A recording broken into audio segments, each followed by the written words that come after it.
said anywhere.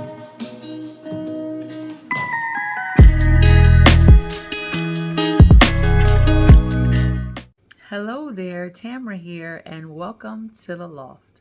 Today, I would like to share with you a story from a young lady.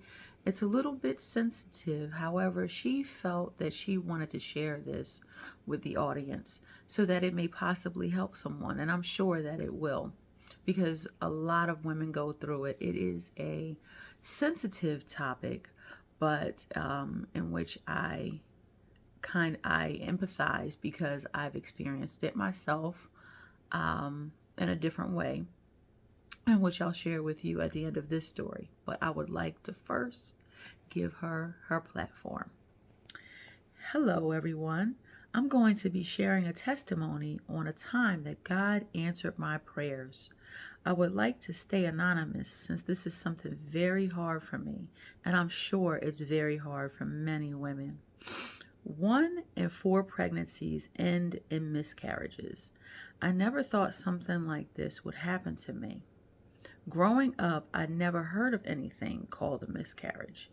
Not until I was older did I understand what it was, and it's more common than you would think. Many women don't talk about this and how it affects your entire world. I did not know that in my family, in my own family, my grandmother, mom, and my aunts have each had a miscarriage in their life. Like I said, I didn't know this until I was older. I had a miscarriage at the age of 19, and it was a very, very sad and difficult time in my life. I kept asking God, why? Why had this happen to me? I blamed myself over and over, telling myself it was my fault because I was not married, or it was my fault because I wasn't a good daughter. So many different reasons. I cried many, many nights. I started to pray for my baby, asking God to please accept my baby, to keep my baby in his kingdom with him. This helped me with easing the pain. Through the years, I started to read the Bible and really started to have a connection with God. Once in a while, I would still ask God as to why I had this miscarriage. One night, when I was driving, I started to talk to God again and asked the same questions. Many days after, I was on social media and saw a video where they said sometimes babies don't make it because they could have had a bad defect and they possibly would not survive. Months later, I was asking God again. Then a few nights later, I had a very vivid dream where I see a girl that looks a lot like my son.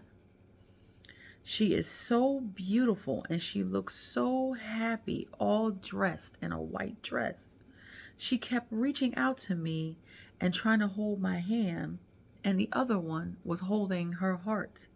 She never touched me, but I felt in my heart so much peace. I woke up and knew that God had finally answered my questions and prayers. He told me that something was wrong with my baby and he had to take my baby with him. I know many people would say it's just a coincidence that I had a dream, but I felt in my heart, I could feel how the Holy Spirit blessed me with that knowledge. And I also felt a whole bunch of weight had been lifted from my body. I was finally at peace. And I felt God was there with me and had so much love for me. It had been something I had never felt before, but something so strong and so beautiful. This was an absolutely beautiful testimony. And I completely understand and I empathize with the topic because my first son, his name Brandon Wesley, I lost him when he was 9 hours old. I went to term, like I think I was 8 months. I went into labor actually, was rushed to the hospital. He lived, but his lungs couldn't, because of the time that he was born, his lungs didn't fully develop. develop. So unfortunately, he passed. And I did ask so many questions in regards to it. However, I felt an unspeakable peace fall over me that the Lord had him, and that he was safe, and that he was healed, and that I would be blessed. And I surely was, because I have two beautiful boys to confirm that right now. Well, they're grown men now. But the Lord restores all, and in so many different ways. Your story may not be her story. Your story may not be my story. But he knows what it's going to take to restore your peace and your joy when you go through a loss. He is just so faithful like that. I just encourage you to just trust him. Trust him and ask those questions that you have, because he's there. And as this young lady shared, he will answer them. And sometimes our blessings don't come in the way that we expect, or even in the way that we want them to, but they come. And you will have a peace. You will have an unspeakable peace. And if you haven't reached that point there yet, don't give up. Continue to have hope and continue to trust the Lord that he will bring you peace, and he will bless you in a way that is unexpected, but in a way that will heal your heart and give you much, much joy.